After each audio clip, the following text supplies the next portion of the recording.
Il était en train de mourir devant la porte du commerce lorsqu'elle apparut. Et à ce moment-là, aucun des deux ne savait que cette rencontre changerait tout pour toujours. Pouvez-vous imaginer vivre si seul qu'oublier de manger pendant des jours semble normal? Si rejeté par sa propre famille que dormir dans une chambre de charité devient son seul foyer. Mais cette histoire s'est déroulée dans la campagne de l'Ardèche, en mars 1928, quand le destin décida que deux cœurs brisés devaient se rencontrer. Si vous regardez cette histoire maintenant, laissez-nous en commentaire d'où vous la regardez, votre nom et votre âge. J'adore savoir qui suit ces histoires de dépassement et d'amour véritable. Et si vous n'êtes pas encore abonné à la chaîne, abonnez-vous maintenant et activez la clochette pour ne manquer aucune histoire émouvante comme celle-ci. La fièvre commença un jeudi matin, mais Valentin Dubois l'ignora. Il avait 38 ans et depuis 3 ans, il vivait comme s'il était déjà mort. Le soleil était encore bas quand il sentit un frisson lui parcourir le dos. Cette sensation de glace dans les os, même avec la chaleur de mars pesante dans l'air. Il passa sa main sur son visage et trouva sa peau chaude, moite, de sueur froide. Mais il y avait du travail à faire, toujours du travail à faire. Valentine était un homme grand, aux épaules larges, qui portait plus de poids que le seul travail de la terre. Ses cheveux châtains foncés avaient des mèches grises aux tempes, des marques qui n'étaient pas là 3 ans auparavant. Ses grandes mains calleuses tenaient la houe avec une force automatique, des mouvements que son corps connaissait sans avoir besoin de penser. Mais c'étaient ses yeux qui racontèrent la véritable histoire, des yeux marrons qui un jour avaient brillé de joie et qui maintenant ressemblaient à 2 puits profonds, vides, sans lumière. La ferme se trouvait à 2 lieues du village de Saint-Georges, une bonne parcelle de terre avec une maison en bois peinte en blanc, qui fut jadis belle. La peinture s'écaillait sur les murs. Le jardin que Lucille entretenait avec tant de soin était devenu une friche. Les rideaux de dentelle qu'elle avait brodés pendant des mois étaient encrassés, déchirés par endroits. La cuisine, où elle chantait en préparant le déjeuner, accumulait maintenant de la vaisselle sale pendant des jours. Valentin entrait et sortait de la maison comme un fantôme, mangeant peu, dormant encore moins, ne vivant que pour le travail qui le tenait suffisamment occupé pour ne pas penser.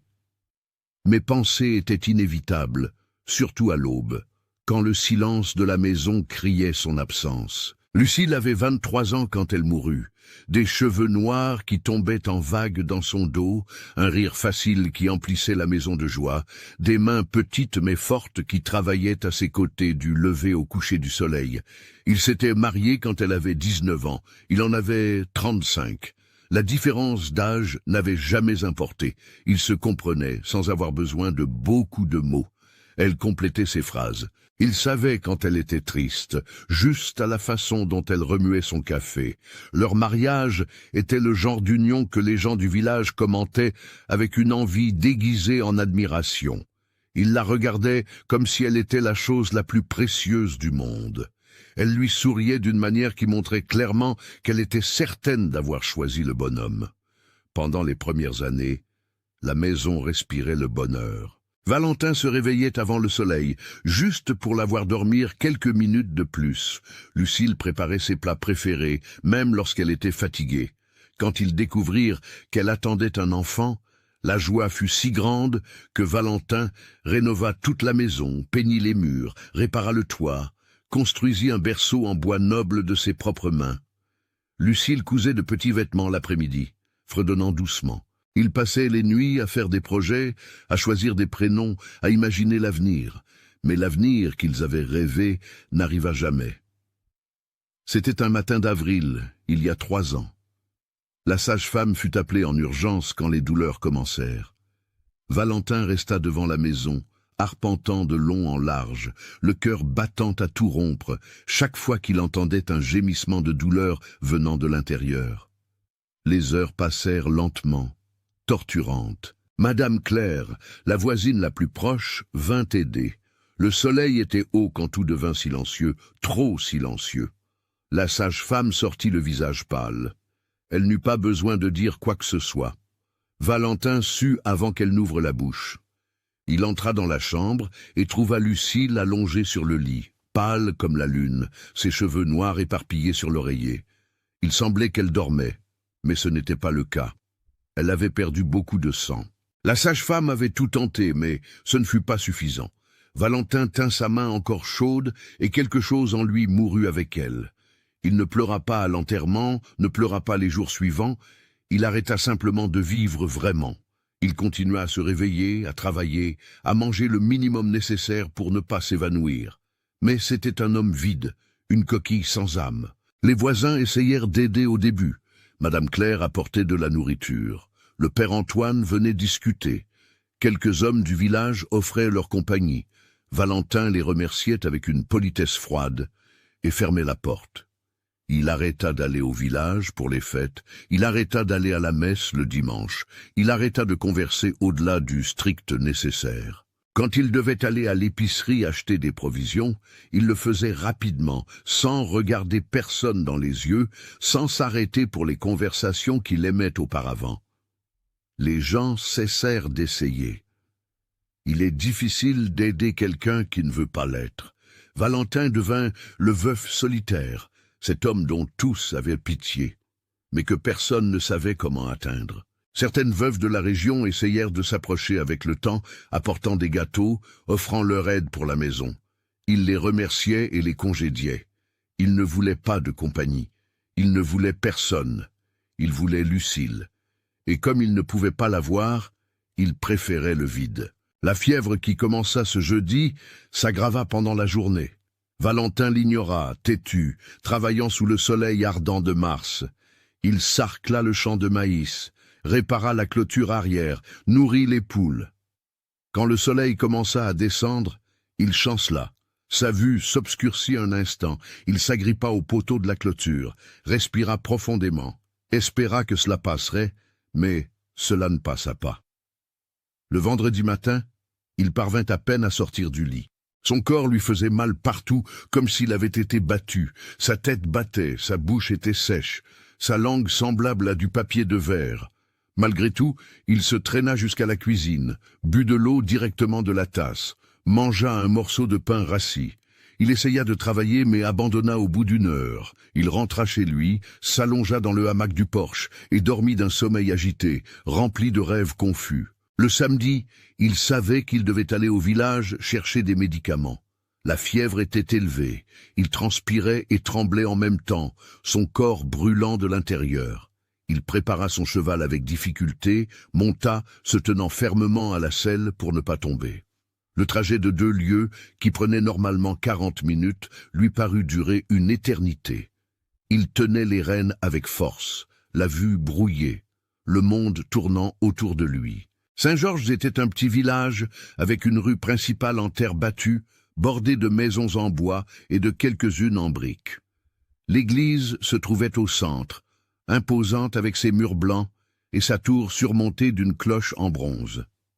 De l'autre côté de la place se trouvait l'épicerie de Monsieur Georges, où les hommes se réunissaient pour jouer aux dominos et les femmes achetaient des tissus et des provisions. Il y avait aussi la poste, la petite école à une seule salle, et plus loin la maison du gendarme. Valentin descendit difficilement de son cheval devant l'épicerie. Ses jambes fléchirent. Il s'agrippa au montant de la porte, respira profondément, essayant de contrôler ses vertiges. Monsieur Georges était derrière le comptoir, rangeant des boîtes de conserve. « J'ai besoin de médicaments pour la fièvre », dit Valentin d'une voix rauque. Sa gorge lui faisait mal en parlant. Monsieur Georges le regarda et fronça les sourcils, inquiet. « Vous avez une mine affreuse, Valentin. Cette fièvre dure depuis combien de jours ?»« 3, répondit-il. « Peut-être 4. » L'épicier secoua la tête d'un air désapprobateur et alla chercher une bouteille de quinine dans le placard arrière. Valentin s'agrippa au comptoir, les mains tremblantes. Le sol semblait bouger sous ses pieds. Une vague de chaleur monta dans son corps, suivie d'un froid intense. Il cligna des yeux, essayant de focaliser sa vision qui s'embrouillait de plus en plus. Monsieur Georges revint avec le remède et s'arrêta au milieu du chemin. « Valentin !» l'appela-t-il d'une voix alarmée, mais Valentin ne répondit pas. Le monde tourna violemment. Les murs de l'épicerie s'inclinèrent et l'obscurité l'engloutit. Il tomba lourdement sur le plancher en bois, le bruit de son corps heurtant le sol, résonnant dans le magasin vide. À cet instant précis, de l'autre côté de la place, Cécile Moreau marchait en direction de l'église, un paquet de tissus sous le bras. Elle avait 27 ans, mais portait le poids de quelqu'un qui avait vécu bien plus. Ses cheveux châtains étaient attachés en un chignon serré à la nuque, quelques mèches rebelles s'échappant autour de son visage aux traits délicats. Ses yeux verts, qui auraient pu être beaux si on leur avait permis de briller, était fatigué. Sa peau claire avait la pâleur de celle qui passe des journées entières à coudre dans une pièce sans fenêtre. La robe qu'elle portait était simple, en coton bleu marine, déjà délavé à force d'être lavé, rapiécé au coude avec soin pour que les rapiéçages ne se voient pas trop. Ses chaussures étaient usées, mais propres. Tout chez elle était ainsi. Pauvre, mais digne, simple, mais soigné. Car Cécile avait de la fierté, même quand le monde conspirait pour lui enlever même cela. Elle était née à Saint-Georges, fille de monsieur Armand Moreau, propriétaire de l'une des plus grandes fermes de la région. La famille Moreau était traditionnelle, respectée, craignée. Le père était un homme de poigne qui avait bâti sa fortune avec le café et le bétail, qui allait à la messe tous les dimanches au premier rang, qui faisait des dons aux œuvres de l'Église et attendait de la révérence en retour. Sa mère, Eulalie, était morte quand Cécile avait 15 ans, emportée par une pneumonie lors d'un hiver rigoureux. Cécile avait grandi en sachant broder, coudre, cuisiner, toutes les qualités qu'une jeune fille de bonne famille devait posséder. Elle était intelligente, apprit à lire et à écrire avec facilité. Elle aimait les livres que le curé lui prêtait, mais l'intelligence chez une femme était vue avec méfiance. Son père disait qu'une femme qui pensait trop s'attirait des ennuis. Elle avait 2 frères aînés, Augustin et Félix, qui avaient hérité de la dureté de leur père sans hériter de son sens de la justice. Ils traitaient Cécile comme une propriété familiale, quelque chose à négocier quand le moment serait venu. Et le moment, selon eux, arriva quand elle eut 25 ans. Ce fut le père lui-même qui l'annonça pendant le dîner d'une voix ferme, sans laisser de place à la discussion. « J'ai arrangé ton mariage avec le commandant Olivier Fournier. C'est un veuf, il a des biens, il te donnera une vie confortable. Le mariage est le mois prochain. » Cécile sentit son sang se glacer. Le commandant Olivier avait 58 ans, était veuf pour la 3e fois, et avait la réputation d'un homme violent qui battait ses épouses. Les 2 premières étaient mortes dans des circonstances que les gens commentaient à voix basse. La 3e s'était enfuie chez sa famille et ne s'était jamais remariée. « Je ne l'épouserai pas, » dit Cécile, la voix ferme, malgré la peur. Le silence qui tomba sur la table fut lourd comme du plomb. Armand leva les yeux lentement, sa fourchette suspendue en l'air. « Comment as-tu dit ?»« J'ai dit que je n'épouserais pas le commandant Olivier, » répéta-t-elle, les mains tremblantes sous la table, mais le regard ferme. « C'est un homme mauvais, tout le monde le sait. » La main de son père frappa la table avec tant de force que les assiettes sautèrent. « Tu n'as pas le choix, » tonna-t-il, la voix résonnant dans la pièce. « Je suis ton père et j'ai décidé de ton avenir. Tu te marieras, point final. » Mais Cécile ne céda pas. Pour la première fois de sa vie, elle fit face à son père. « Je ne le ferai pas, » répéta-t-elle. « Vous pouvez faire ce que vous voulez, mais je n'épouserai pas cet homme. » S'ensuivit une semaine d'enfer. Le père tenta la persuasion, puis les menaces, puis les punitions, l'enferma dans sa chambre, lui interdit de manger. Rien ne fonctionna. Cécile, pour la première fois, découvrit qu'elle avait une colonne vertébrale en acier. Elle préférait mourir de faim plutôt que d'épouser un homme qui, elle le savait, la détruirait. Quand le père réalisa qu'elle ne céderait pas, la décision fut rapide et brutale. Si tu ne veux pas faire partie de cette famille, alors pars, prends tes affaires et va-t'en. Tu es morte pour nous. Cécile fut expulsée de chez elle un froid matin de juin, il y a 2 ans. Elle emporta une valise avec quelques vêtements, un peu d'argent qu'elle avait économisé et la machine à coudre de sa mère. Ses frères ne dirent pas un mot. Son père ne regarda pas en arrière. La maison, qui avait été la sienne toute sa vie, lui ferma la porte et Cécile se retrouva seule au monde, à 25 ans. Le père Antoine fut celui qui l'accueillit. Il lui offrit la petite chambre au fond du presbytère, un espace humide et sombre qui servait à ranger les affaires de l'église. Cécile transforma cela en foyer, nettoya chaque recoin, blanchit les murs avec le peu d'argent qu'elle avait, accrocha un rideau à la minuscule fenêtre, installa la machine à coudre et commença à travailler. Au début, ce fut difficile. Les femmes du village la regardaient avec un mélange de pitié et de jugement. La fille rebelle des Moreau, la jeune femme qui avait défié son père et avait été expulsée. Certaines avaient de la compassion, mais ne le montraient pas par peur de déplaire à Armand, qui avait du pouvoir dans la région. D'autres l'évitaient simplement, comme si la rébellion était une maladie contagieuse. Mais Cécile cousait bien, très bien. Peu à peu, certaines femmes commencèrent à commander des rapiessages, puis de simples robes, puis des trousseaux. Elles facturaient peu, travaillaient avec soin, livraient dans les délais. La réputation de couturière compétente grandit lentement, mais grandit. Ce n'était pas une vie facile. L'argent qu'elle gagnait suffisait à peine pour la nourriture et les tissus. Mais c'était une vie libre, et cela valait plus que le confort. Pourtant, la solitude pesait. Cécile vivait seule, mangeait seule, travaillait seule. Les autres jeunes femmes du village avaient une famille, des fiancés, des amis. Elle avait sa machine à coudre et la chambre au fond de l'église. Les nuits froides, allongée sur le matelas mince, elle se demandait parfois si elle avait fait le bon choix, si cela n'aurait pas été plus facile d'accepter le mariage, de vivre dans le mensonge, d'avoir au moins le confort matériel. Mais alors, elle se souvenait du regard froid du commandant Olivier, des histoires qu'elle avait entendues à son sujet, et elle savait qu'elle avait bien choisi. Elle préférait être libre et pauvre que prisonnière dans une cage dorée. Cette certitude était ce qui la maintenait debout. Ce samedi de mars, Cécile revenait de chez Madame Simone, qui lui avait commandé une nouvelle robe pour le baptême de son petit-fils. Le paiement avait été bon.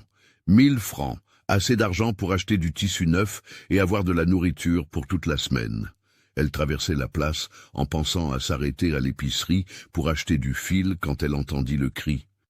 Monsieur Georges était à la porte de l'épicerie, agitant les bras désespérément. « Belle aide! Un homme s'est évanoui ici !» Cécile ne réfléchit pas à deux fois, laissa tomber son paquet et courut. Quelques hommes qui étaient sur la place s'approchèrent également. Quand elle entra dans l'épicerie, elle vit Valentin étendu sur le sol, inconscient, le visage rouge de fièvre, le corps trempé de sueur. « Il a besoin d'eau et de compresses froides, » dit Cécile d'une voix ferme, s'agenouillant à côté de lui. « Depuis combien de temps est-il ainsi ?»« Il vient de tomber, » répondit Monsieur Georges, les mains tremblantes. « Il est venu chercher des médicaments pour la fièvre. Je suis allé les chercher, et quand je suis revenu, il est tombé. » Cécile posa sa main sur le front de Valentin et sentit la chaleur intense. La fièvre était très élevée, dangereuse. « Nous devons l'emmener quelque part où il pourra se reposer, » dit-elle, regardant autour d'elle. « Ah, quelqu'un le connaît ?»« C'est Valentin Dubois, » dit l'un des hommes, « le veuf qui vit à la ferme du côté du ruisseau. Il vit seul, n'a personne pour s'occuper de lui. » Cécile regarda l'homme inconscient sur le sol, et quelque chose remua dans sa poitrine. Elle connaissait la solitude, elle savait ce que c'était de n'avoir personne, et elle n'allait pas laisser quelqu'un mourir par manque de soins. « Emmenez-le au presbytère, » décida-t-elle. « Je m'occupe de lui. » Il y eut des murmures parmi les hommes. Une jeune femme célibataire s'occupant d'un homme seul. Ce n'était pas approprié, mais Cécile les ignora. « Allons chercher le père Antoine, » demanda-t-elle, « et que quelqu'un apporte de l'eau fraîche et des linges propres. » Les hommes transportèrent Valentin au presbytère. Cécile prépara un simple lit dans le salon, indiquant où le placer. Le père Antoine arriva, inquiet, fronçant les sourcils en voyant la situation, mais ne dit rien. Il connaissait Cécile suffisamment bien pour savoir que quand elle décidait quelque chose, il était inutile d'argumenter. Pendant 3 jours, Cécile s'occupa de Valentin avec un dévouement qui la surprit elle-même. Elle changeait les compresses froides sur son front toutes les heures. Elle préparait des tisanes qui aidaient à faire baisser la fièvre, essuyait la sueur, mouillait ses lèvres desséchées avec de l'eau. Elle dormit sur la chaise à côté de lui, se réveillant au moindre bruit, attentive au moindre changement. Valentin délirait de fièvre, appelait Lucile, murmurait des mots sans sens, se débattait parfois. Cécile lui tenait la main, parlait doucement, lui disant que tout allait bien, qu'il allait guérir. Elle ne savait pas s'il l'entendait, mais continuait de parler quand même. L'après-midi du 3e jour, la fièvre finit par céder. Valentin ouvrit lentement les yeux, la vision brouillée, confus. Il cligna des yeux, essayant de se concentrer, et la première chose qu'il vit fut le visage de Cécile penché sur lui, ses yeux verts remplis d'inquiétude et de fatigue. « Où suis-je » demanda-t-il d'une voix faible, rauque, après des jours sans l'utiliser. « Au presbytère » répondit Cécile, un petit sourire de soulagement apparaissant sur son visage. « Vous vous êtes évanoui à l'épicerie. Nous vous avons emmené ici. » Valentin tenta de s'asseoir, mais son corps était faible. Cécile posa doucement sa main sur son épaule. « Doucement. Vous avez eu une forte fièvre pendant 3 jours. Vous avez besoin de vous reposer. » Il la regarda avec plus d'attention. « Qui êtes-vous »« Je m'appelle Cécile Moreau. Je me suis occupé de vous. »« Pourquoi » demanda-t-il, sincèrement confus. « Vous ne me connaissez pas. » Cécile hésita. « Bonne question. Pourquoi s'était-elle tant souciée? Pourquoi avait-elle passé 3 jours sans dormir à s'occuper d'un étranger? Parce que personne ne devrait être seul quand il est malade. Elle dit finalement, et parce que je sais ce que c'est de n'avoir personne. Quelque chose dans la façon dont elle dit cela, dans la tristesse qui passa rapidement dans ses yeux verts, toucha Valentin d'une manière qu'il n'avait pas ressentie depuis 3 ans. Pour la première fois depuis la mort de Lucile, il regarda une autre personne et la vit vraiment. Il vit une femme fatiguée mais forte, seule mais résistante, triste mais douce. « Merci » dit-il, et cela signifiait plus qu'un simple remerciement pour les soins. Cécile acquiesça. « Je vais vous chercher un bouillon.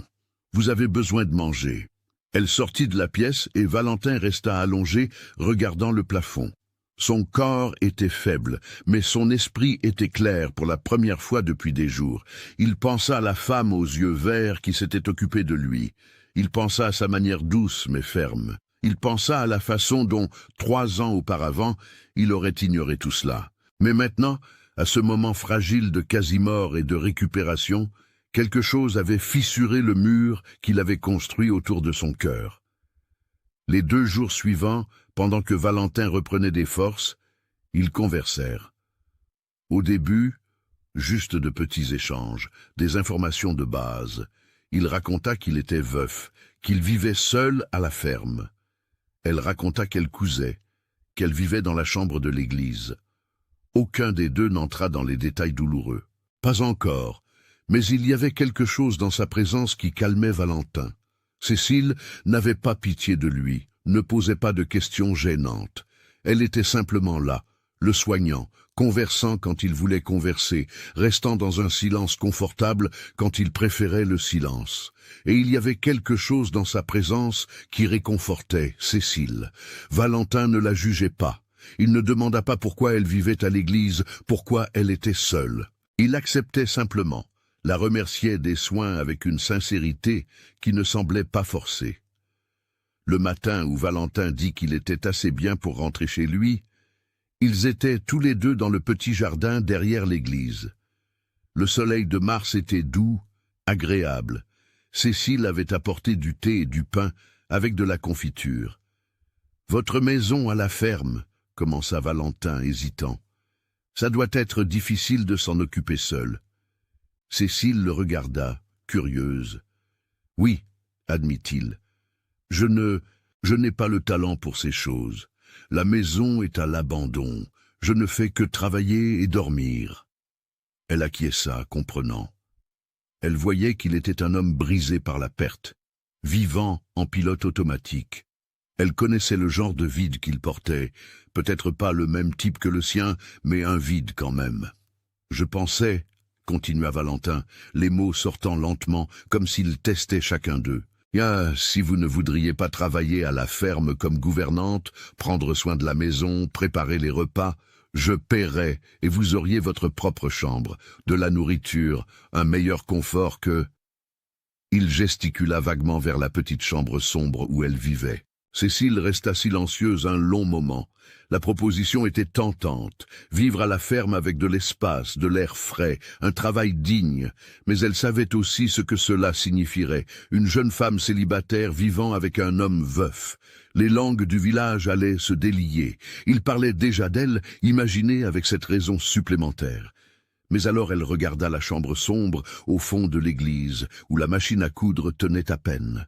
Elle regarda ses mains calleuses à force de travailler. Elle pensa aux nuits solitaires, à la vie qui n'était que survie, et prit sa décision. « J'accepte, dit-elle. Valentin laissa échapper un soupir qu'il ne savait pas retenir. « Quand pouvez-vous commencer ?»« Demain, si vous voulez. Demain ?»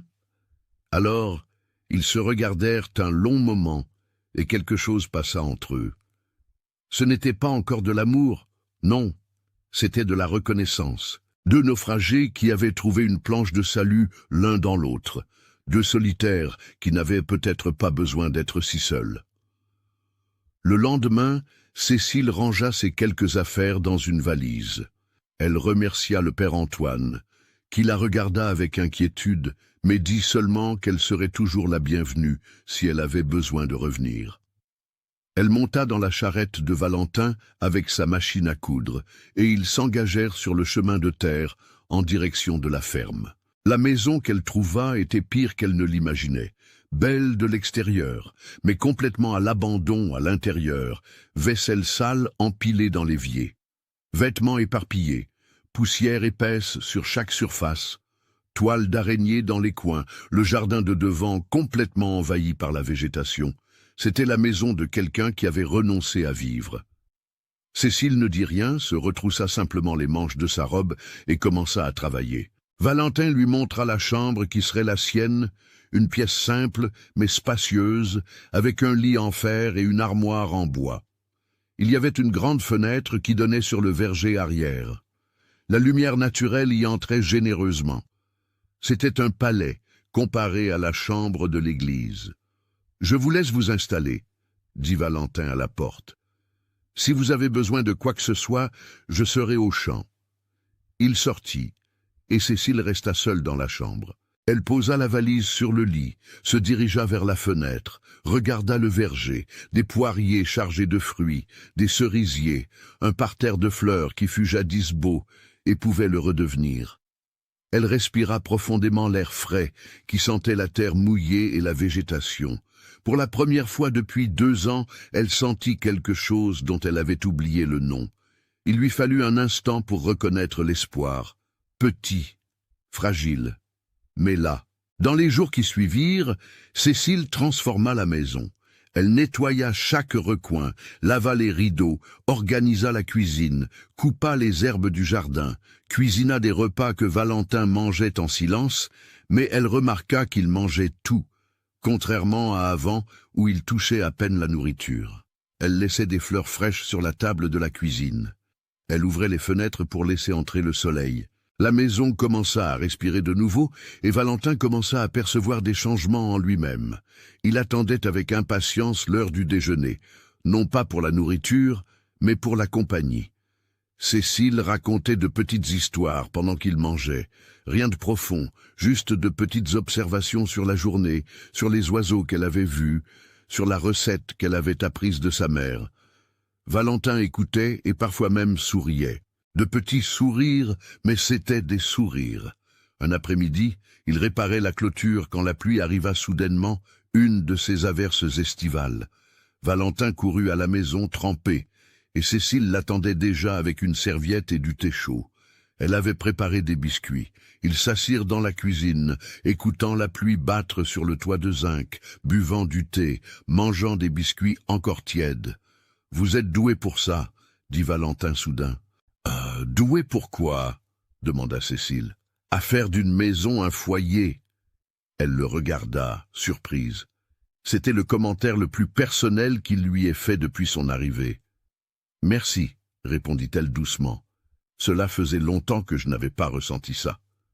Il continua, et il y avait de la douleur, mais aussi quelque chose de plus.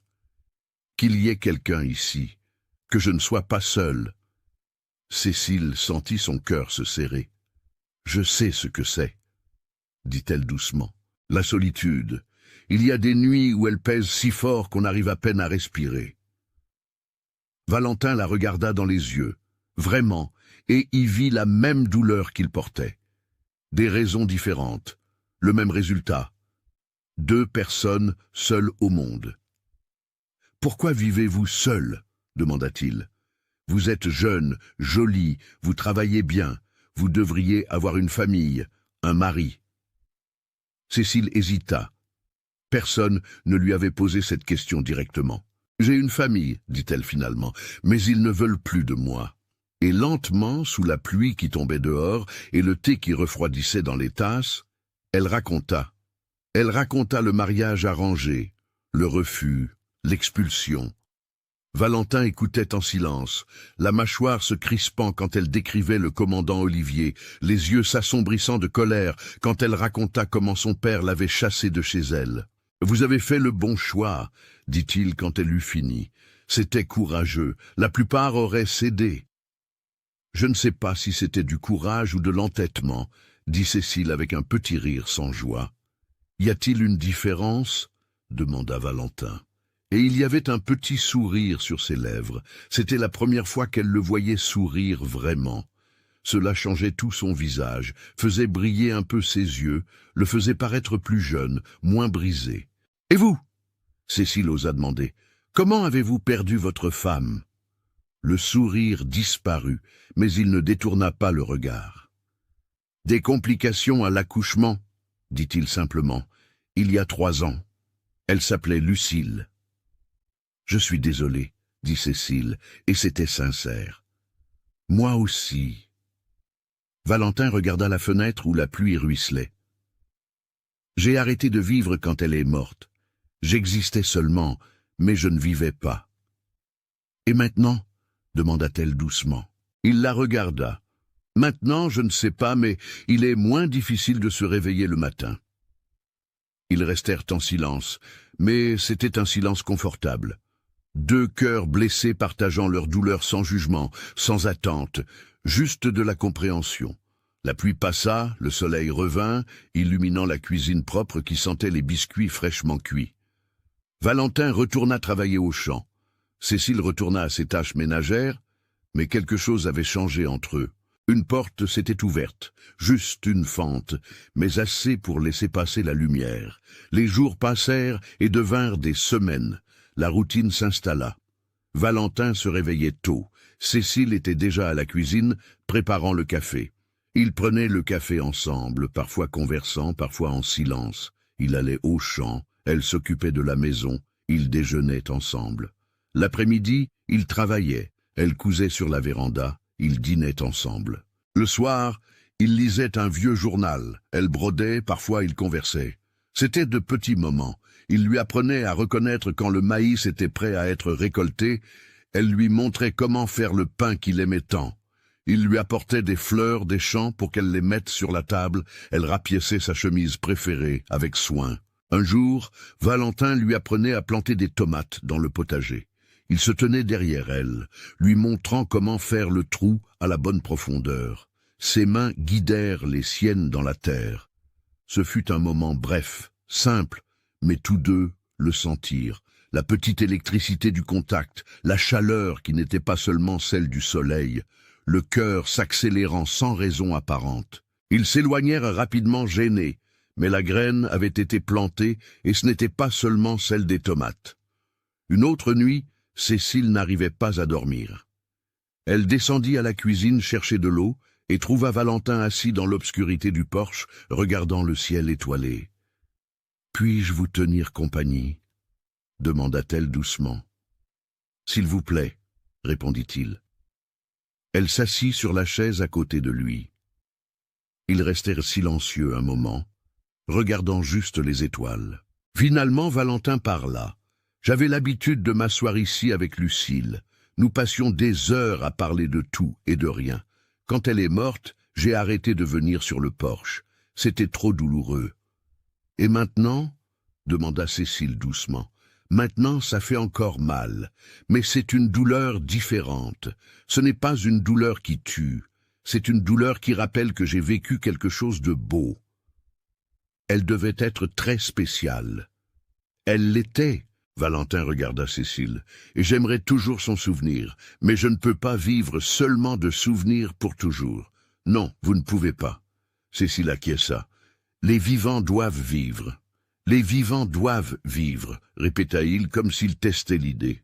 Puis il ajouta plus bas. « Et les solitaires n'ont peut-être pas besoin de rester solitaires pour toujours. » Cécile sentit son cœur s'emballer, le regarda et vit qu'il la regardait déjà. Dans ses yeux, il y avait quelque chose de nouveau, quelque chose qui n'était pas seulement de la gratitude ou de l'amitié, c'était de l'intérêt, c'était une possibilité, c'était le début de quelque chose que tous deux avaient peur de nommer. Mais avant que l'un d'eux ne puisse dire autre chose, le bruit de chevaux qui approchaient brisa le moment. Ils se levèrent alarmés. Des visites à cette heure de la nuit n'étaient pas normales. Valentin descendit du porche, tandis que Cécile restait sur la dernière marche, le cœur battant à tout rompre pour une raison différente. Maintenant, 2 cavaliers apparurent dans la faible lumière de la lune. Quand ils s'approchèrent, Cécile sentit son sang se glacer, elle reconnut les chevaux, reconnut les hommes. C'étaient ses frères, Augustin et Félix Moreau, et à leur visage fermé, ce n'était pas une visite amicale. Augustin Moreau descendit de cheval d'un mouvement brusque, sa botte claquant fort sur la terre. Il avait 35 ans. Il était grand comme son père, avec le même regard dur et la même mâchoire carrée. Félix, 3 ans plus jeune, le suivait de près. Tous deux portaient des vêtements d'équitation coûteux, des chapeaux de cuir fin, des éperons qui tintaient à chaque pas.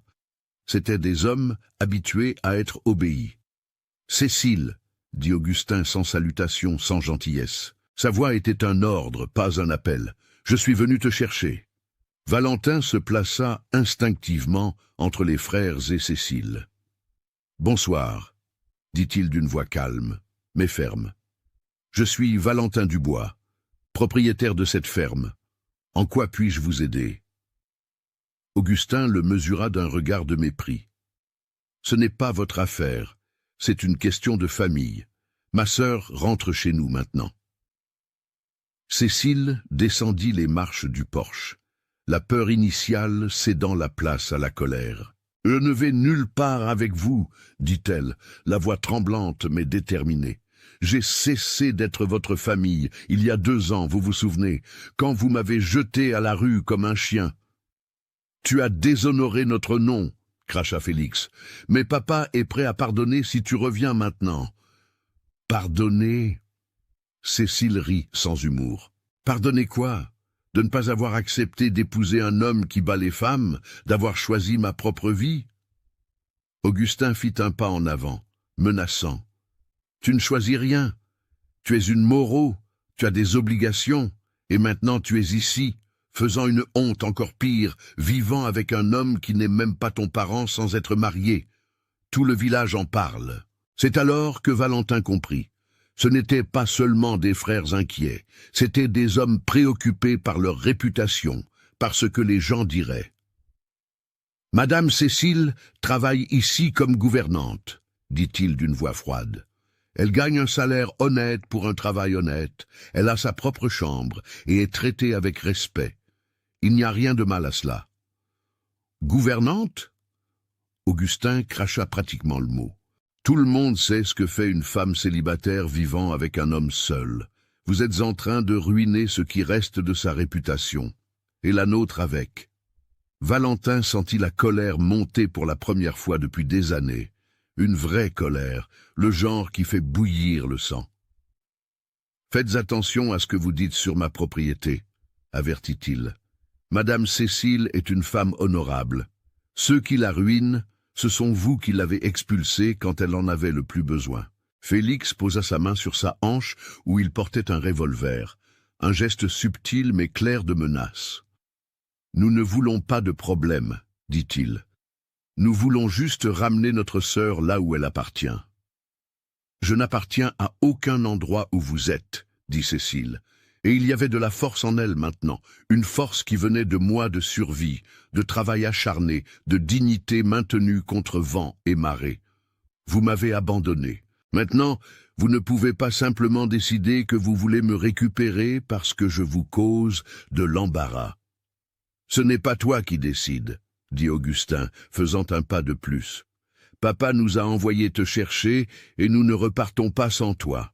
Valentin bougea, se plaçant complètement entre Cécile et les frères. Elle ne partira pas, dit-il simplement. Sa voix était basse, mais il y avait de l'acier en elle.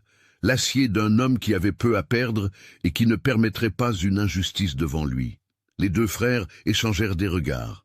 Augustin mesura Valentin d'un œil calculateur. Il était plus petit que les Moreau, mais il y avait quelque chose en lui, une fermeté qui n'était pas là à leur arrivée. Ce n'était pas un homme qui céderait facilement.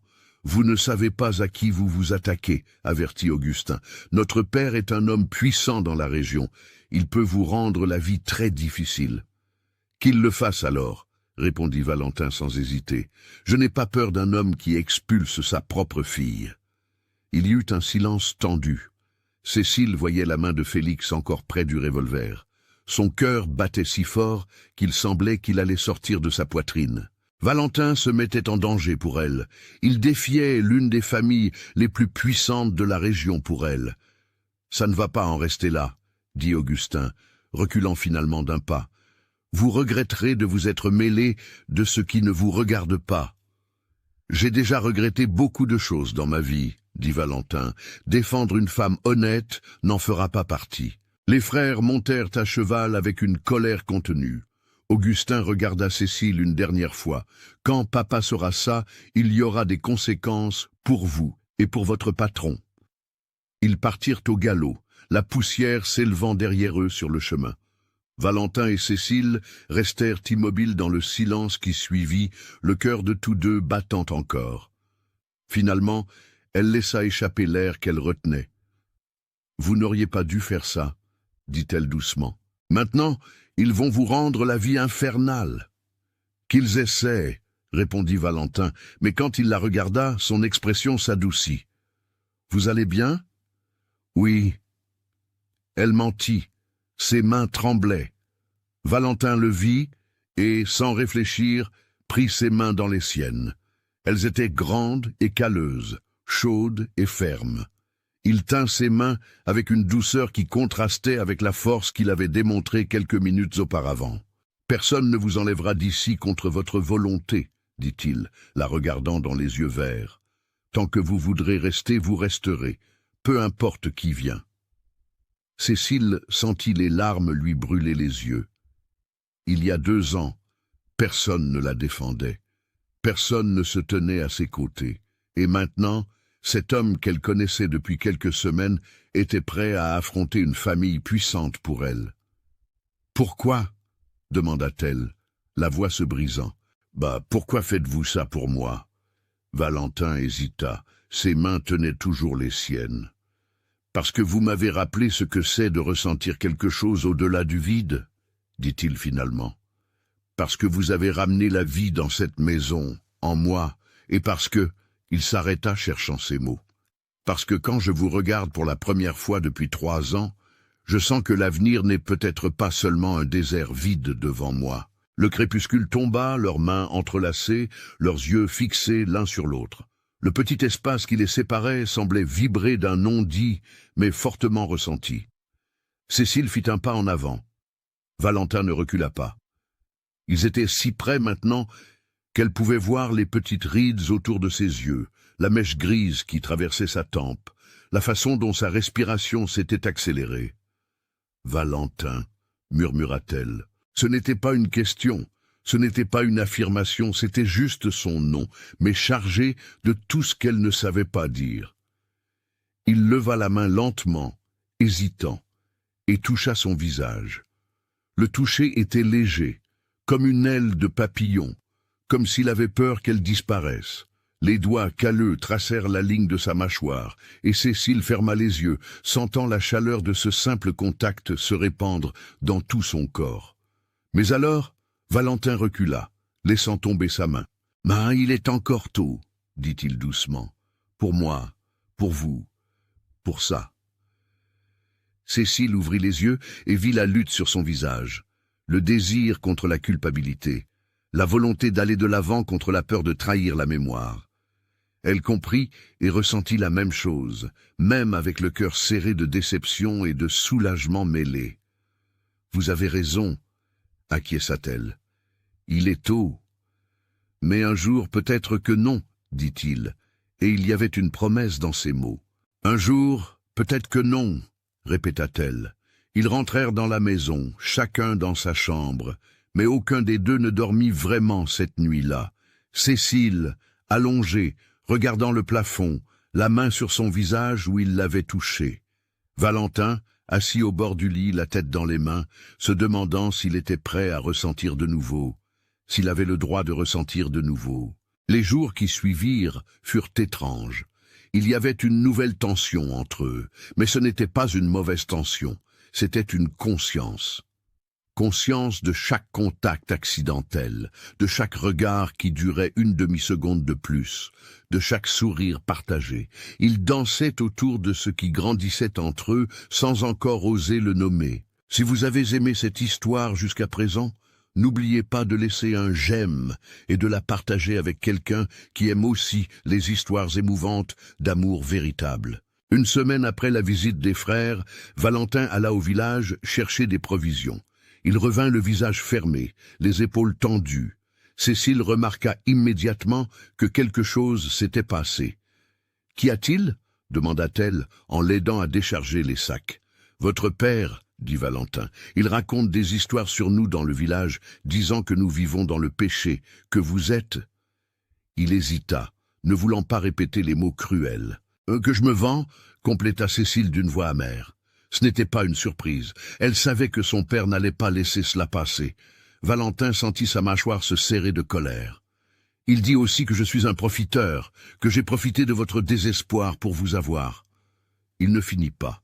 Cécile sentit la honte lui brûler les joues, non pas à cause de l'accusation elle-même, car elle savait que c'était faux, mais parce qu'elle savait ce que cela signifiait.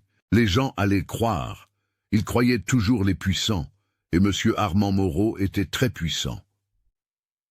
« Les gens ont cru » demanda-t-elle doucement. « Certains oui, d'autres, je ne sais pas. Monsieur Georges de l'épicerie m'a regardé avec mépris. Madame Simone a tourné la tête quand je suis passé, mais Madame Claire est venue me parler. Elle a dit qu'elle ne croyait pas un mot, et que nous étions victimes d'une injustice. Il y a toujours ceux qui croient, et ceux qui ne veulent pas croire, dit Cécile fatiguée. Et les puissants gagnent toujours cette bataille. Pas toujours, dit Valentin avec fermeté.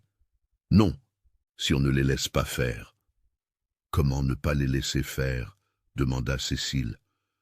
Ce ne sont que nos mots contre les siens. Et il a de l'argent, des propriétés, de l'influence. Nous n'avons rien de tout cela. Nous avons la vérité, dit Valentin, et nous avons la dignité. Et s'il le faut, il s'arrêta réfléchissant, s'il le faut, nous mettrons fin à cette histoire une bonne fois pour toutes. Comment ? En nous mariant, dit-il simplement. Le silence qui tomba fut profond. Cécile le regarda avec de grands yeux, ne sachant pas si elle avait bien entendu. « En nous mariant » répéta-t-elle. Valentin semblait aussi surpris qu'elle par sa propre suggestion, mais maintenant qu'il l'avait dite, il ne recula pas. « Réfléchissez bien, » dit-il. « Si nous nous marions, les ragots s'arrêtent, votre père n'aura plus rien à dire. Vous serez protégé légalement. Et moi ?» Il hésita. « Je ne me sens plus aussi seul avec vous ici. »« Mais vous ne m'aimez pas, » dit Cécile doucement. « Vous aimez toujours Lucille. »« J'aimerais toujours son souvenir, » admit Valentin. « Mais elle est partie, Cécile. Elle est partie, et je suis resté. Et rester seul pour le reste de ma vie ne la ramènera pas. Sa voix s'adoucit. Je vous apprécie. J'aime votre compagnie. J'aime la façon dont vous faites de cette maison un foyer. J'aime me réveiller en sachant que vous êtes ici. Ce n'est pas la même chose qu'avec Lucille, mais c'est quelque chose et peut-être que quelque chose est suffisant pour commencer. Cécile sentit son cœur se serrer. Une partie d'elle voulait crier oui, qu'elle acceptait, mais une partie d'elle, la partie sensée, hésitait. « Et vous ?» demanda Valentin. « Vous ressentez quelque chose pour moi ? Ou est-ce seulement de la gratitude pour l'abri que je vous ai donné ?» Elle réfléchit à la question. Ce n'était pas seulement de la gratitude, elle le savait. C'était la façon dont son cœur s'accélérait quand il entrait dans la pièce. C'était la façon dont elle cherchait des excuses pour rester près de lui. C'était la façon dont elle souriait seule quand il faisait un commentaire amusant. C'était la façon dont elle avait ressenti une peur sincère quand ses frères l'avaient menacée. « Ce n'est pas seulement de la gratitude, » admit-elle finalement. « Je me soucie de vous plus que je ne le devrais pour une gouvernante. Je m'inquiète quand vous partez et tardez. Je suis heureuse quand vous arrivez. J'aime discuter avec vous à la fin de la journée. J'aime la façon dont vous me regardez, comme si je valais quelque chose. »« Vous valez, » dit Valentin avec intensité. « Vous valez beaucoup. » Ils se regardèrent un long moment. Ce n'était pas une déclaration d'amour passionné. Ce n'était pas un roman de contes de fées. C'était quelque chose de plus réel, de plus solide. C'étaient deux adultes blessés, trouvant réconfort et possibilité l'un dans l'autre. « Alors, on se marie ?» demanda Valentin. « On se marie », confirma Cécile. Ce ne fut pas une demande romantique. Il n'y eut pas de genoux à terre, pas d'anneaux, pas de mots fleuris d'amour éternel, mais c'était honnête, c'était réel, et d'une certaine manière, c'était parfait pour eux. Ils se marièrent 2 semaines plus tard, lors d'une simple cérémonie à la chapelle du village. Le père Antoine officia, bien qu'il ait exprimé des inquiétudes en privé. Madame Claire et son mari furent les témoins. Quelques personnes seulement assistèrent, celles qui ne croyaient pas au ragot ou qui ne s'en souciaient pas. Cécile portait une simple robe de coton blanc, qu'elle avait cousue elle-même. Il n'y avait pas de voile, pas de couronne de fleurs, mais elle était belle, les cheveux lâchés pour la première fois depuis que Valentin la connaissait, tombant en vagues châtains sur ses épaules. Ses yeux verts brillaient, non pas d'une joie incontrôlable, mais d'une espérance prudente. Valentin portait le costume qu'il avait gardé pendant des années, le même qu'il avait porté à son mariage avec Lucille. Une partie de lui se sentait coupable de cela, mais c'était le seul costume qu'il avait. Il était plus ample maintenant. Il avait maigri pendant ces années de solitude, mais il était propre, bien repassé, grâce à Cécile. La cérémonie fut rapide, les mots traditionnels furent prononcés, les vœux furent échangés. Quand le père Antoine dit qu'ils pouvaient s'embrasser, il y eut une hésitation. C'était leur premier baiser. Valentin se pencha lentement, lui laissant le temps de reculer si elle le voulait. Elle ne recula pas. Leurs lèvres se rencontrèrent dans un contact bref, chaste, mais il y avait une promesse en lui. Quand ils sortirent de la chapelle, en tant que mari et femme, le soleil était fort. La petite foule jeta du riz. Madame Claire pleurait d'émotion. Mais de l'autre côté de la place, Cécile vit son père et ses frères. Ils ne s'approchèrent pas, mais leur regard était d'une pure colère.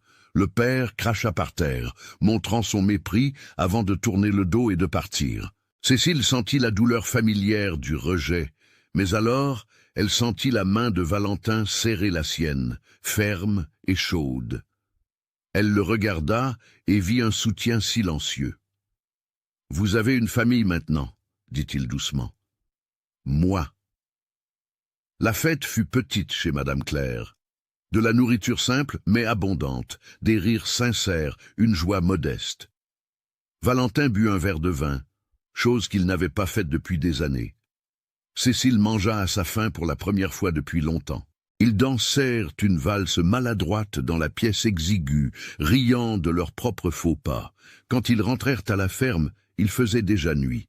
La lune était pleine, illuminant la route d'argent. Aucun des deux ne parla pendant le trajet. Il y avait une tension, mais c'était une tension d'anticipation, de ne pas savoir à quoi s'attendre de leur première nuit ensemble. Quand ils arrivèrent à la maison, Valentin alluma les lanternes. Cécile resta immobile dans le salon, soudain nerveuse. Ils n'avaient pas parlé de cette partie, de ce que le mariage signifiait au-delà des papiers signés et de la protection légale. Valentin remarqua sa nervosité. « Votre chambre reste la vôtre, dit-il doucement. Vous n'avez rien à changer si vous ne voulez pas.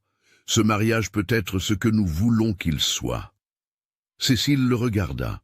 Cet homme qui était devenu son mari, mais qui restait un mystère à bien des égards. « Et qu'est-ce que vous voulez qu'il soit ?» demanda-t-elle doucement. Il s'approcha lentement. « Je veux qu'il soit réel. » Il dit. « Je ne veux pas d'un mariage de façade, mais je ne veux pas non plus précipiter les choses. Je veux que nous ayons le temps de nous connaître vraiment, de voir si cela... » Il gesticula entre eux. « Si cela peut devenir quelque chose de plus ?»« Et si ça peut ?» demanda-t-elle. « Si ça peut, alors nous le construirons ensemble, » répondit Valentin. Lentement, correctement. Cécile acquiesça. Elle était soulagée et en même temps un peu déçue. C'était une confusion de sentiments qu'elle ne savait pas démêler. « Merci, dit-elle, de ne pas exiger, de me donner le choix. Vous aurez toujours le choix avec moi, promit Valentin. Ils se séparèrent pour leurs chambres respectives. Mais avant que Cécile ne ferme la porte, il l'appela. « Cécile !» Elle se retourna. « Je suis heureux que vous ayez accepté, dit-il. Heureux, vraiment. » Elle sourit et c'était un vrai sourire qui illuminait son visage. Moi aussi. Les jours passèrent et devinrent de nouveau des semaines, mais maintenant c'était différent. Ils étaient mari et femme, devant la loi et devant Dieu. Les ragots dans le village diminuèrent, remplacés par d'autres nouvelles. Le père de Cécile cessa de répandre des mensonges, réalisant probablement qu'il avait perdu cette bataille. Mais entre Valentin et Cécile, quelque chose grandissait. C'était de petites choses.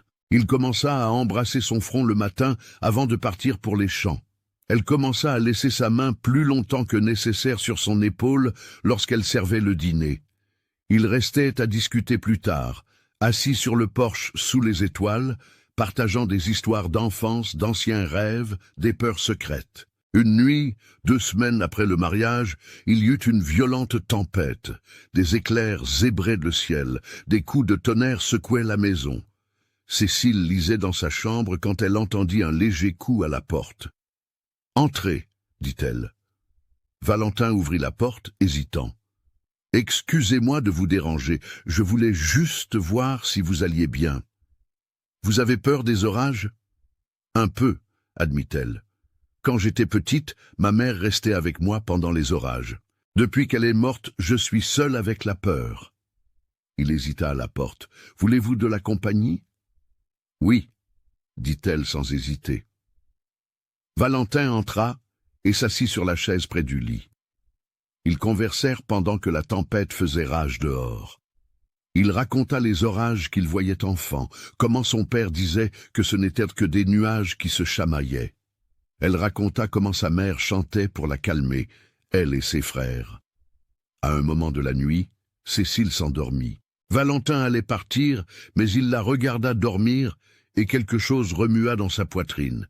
Elle semblait plus jeune en dormant, plus vulnérable, ses traits doux, ses cheveux éparpillés sur l'oreiller, belle d'une manière qu'il avait commencé à percevoir de plus en plus.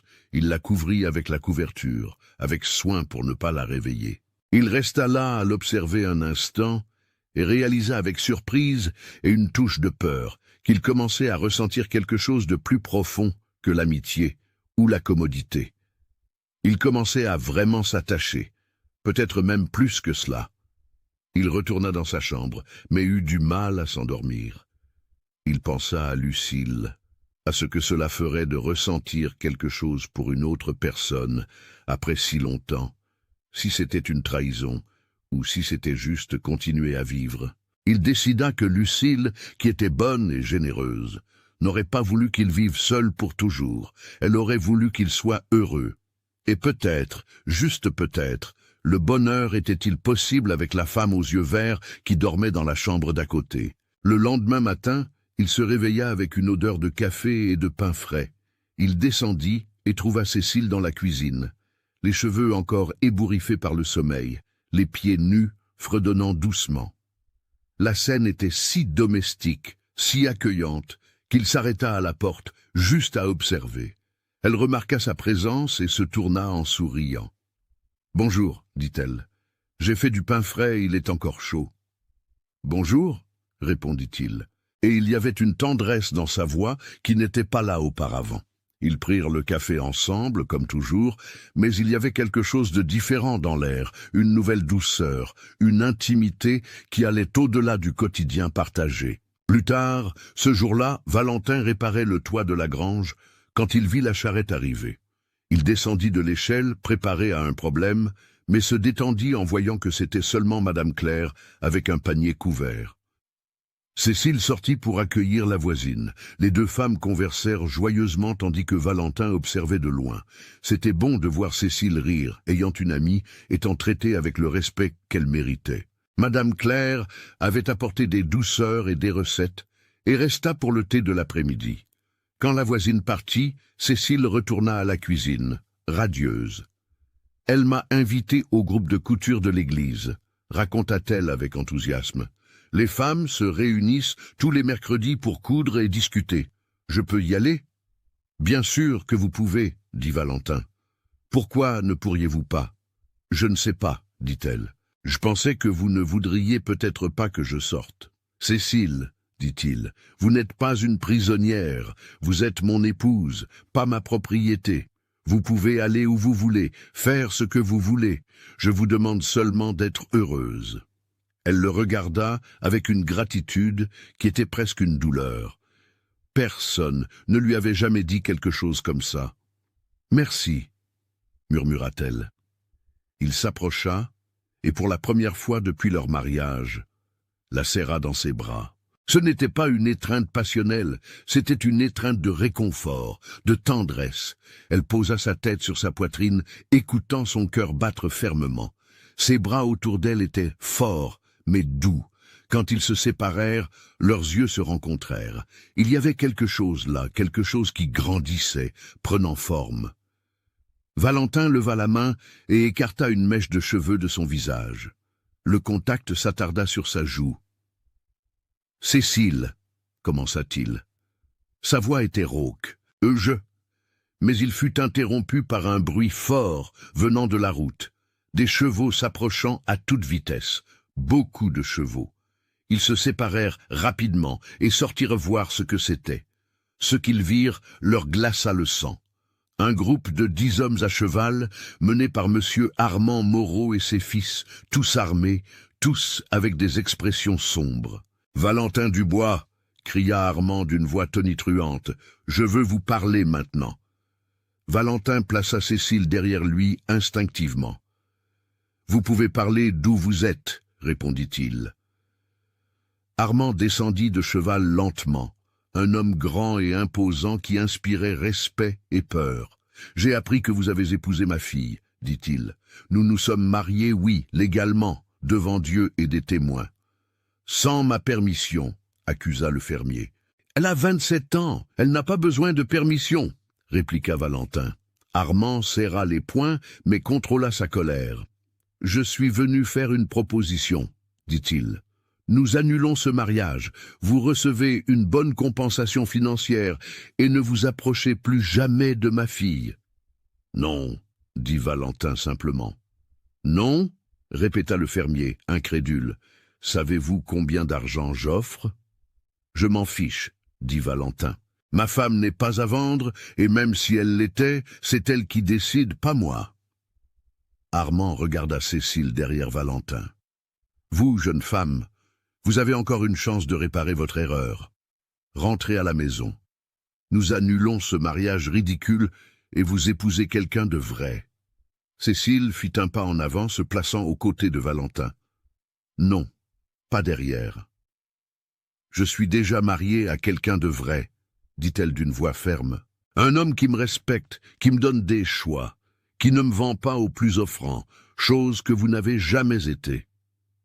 Le silence fut profond. Augustin et Félix échangèrent des regards choqués. Personne ne parlait ainsi à monsieur Armand Moreau. « Vous le regretterez, » dit le père d'une voix dangereusement basse. « Tous les deux, je vais vous rendre la vie infernale. Je vais vous ruiner, Valentin. Je vais vous faire tout perdre. »« J'ai déjà tout perdu une fois, » dit Valentin. « J'ai survécu, je survivrai encore, si besoin est. » Armand monta à cheval avec une colère violente. « Ça ne s'arrête pas là !» promit-il, avant de partir au galop, les autres hommes le suivant. Quand ils se retrouvèrent seuls, Cécile laissa son corps trembler sous la tension accumulée. Valentin la serra fort et fermement. « Tout va bien, » murmura-t-il. « Je ne laisserai rien vous arriver. »« Et vous ?» demanda-t-elle, le regardant. « Peut-il vraiment vous ruiner ?»« Qu'il me ruine alors, » dit Valentin. « Certaines choses valent la peine d'être combattues.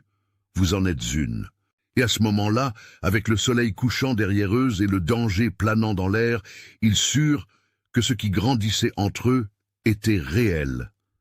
C'était de l'amour, encore nouveau, encore fragile, mais c'était de l'amour, et il valait n'importe quelle bataille, n'importe quel sacrifice. Les menaces de monsieur Armand Moreau n'étaient pas vaines. Les jours qui suivirent, Valentin commença à sentir le poids du pouvoir du fermier. Le propriétaire de l'épicerie, où il achetait toujours, l'informa avec gêne qu'il ne pouvait plus lui vendre. La banque, où il gardait ses économies, refusa le prêt qui avait été préapprouvé pour acheter plus de terre.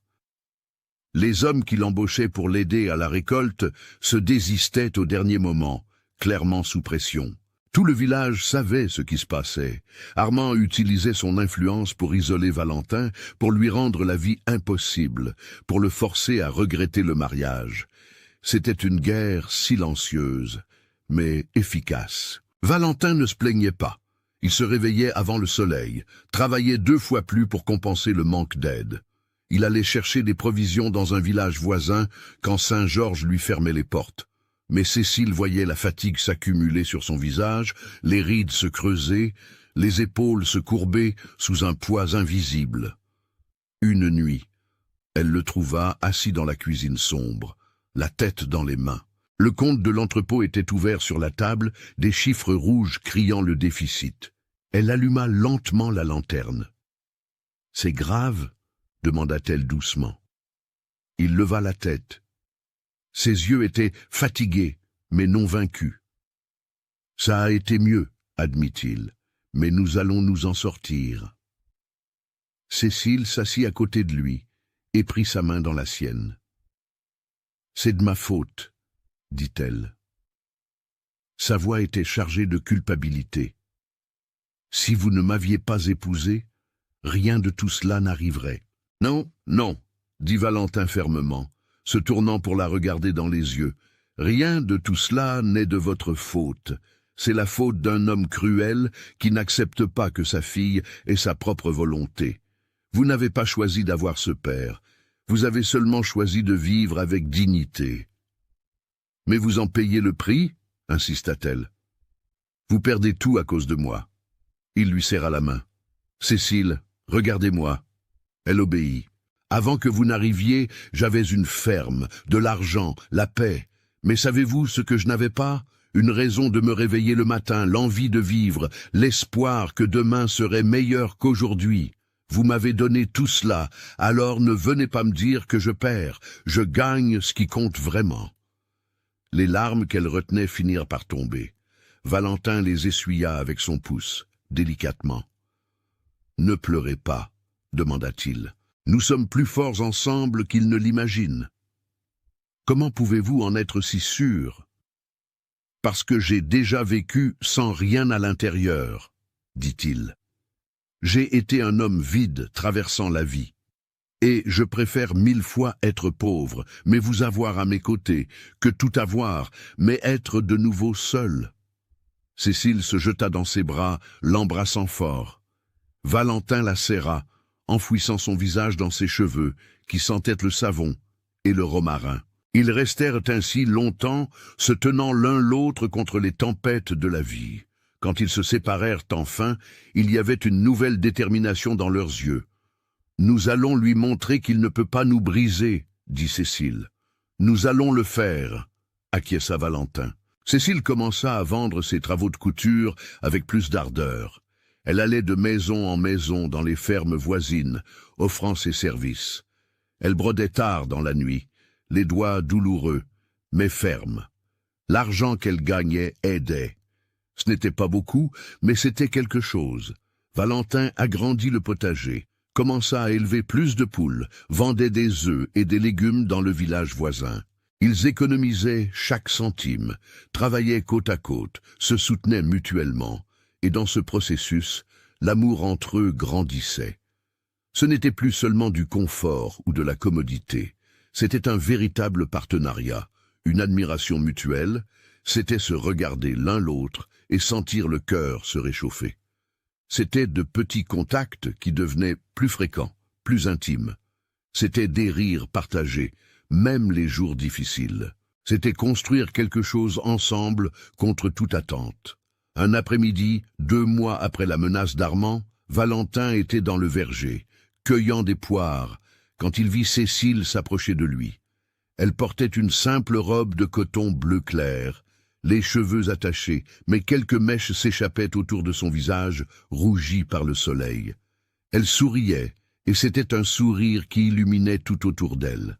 « J'ai réussi », annonça-t-elle en s'approchant. Madame Hélène de la ferme de l'autre côté de la rivière a commandé le trousseau complet pour sa fille qui va se marier. Ce sont 15 pièces. Ça fera presque 1000 francs. Valentin laissa tomber le panier de poires et la prit par la taille, la faisant tournoyer en l'air. Cécile cria de surprise et ensuite rit, ce rire franc et joyeux qu'il avait appris à aimer. Quand il la reposa par terre, ils restèrent immobiles, très près l'un de l'autre, les sourires disparaissant lentement, tandis que quelque chose de plus intense prenait place. « Cécile, » dit Valentin doucement, « puis-je vous embrasser vraiment cette fois ?»« S'il vous plaît, » murmura-t-elle. Il l'embrassa sous les poiriers avec le soleil de l'après-midi doré autour d'eux. Ce ne fut pas un baiser chaste et bref comme celui de la cérémonie. Ce fut un vrai baiser profond, chargé d'un sentiment qui avait été retenu trop longtemps. Ses mains sur sa taille, ses mains à elle sur sa poitrine, leur cœur battant vite, leur respiration mêlée. Quand ils se séparèrent, tous deux étaient à bout de souffle. « Je vous aime », dit Valentin, les mots sortant avant qu'il ne puisse réfléchir.